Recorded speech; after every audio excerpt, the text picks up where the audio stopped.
সুন্দর ধান শুকাচ্ছে মানুষ।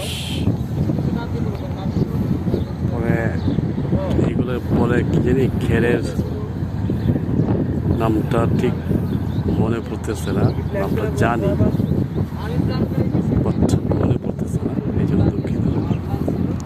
আপনারা দেখি তো অবশ্যই চিনবেন, চিনে অবশ্যই কমেন্ট করবেন।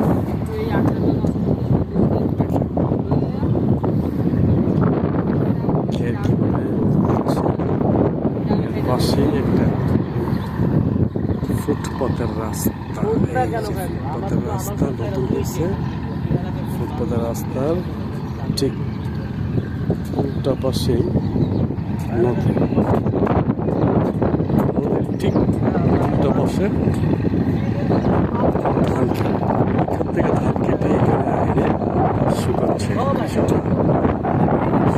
কষ্টকর আমাদের জন্য, সেটা আমরা অনুভব করতে পারি না, ওই রকমভাবে অনুভব করতে পারি না।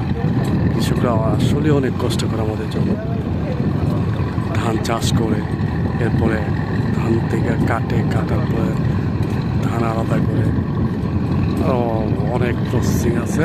যাই হোক, তবে কৃষকের জন্য আমরা সমবেদনা জানাতে পারি।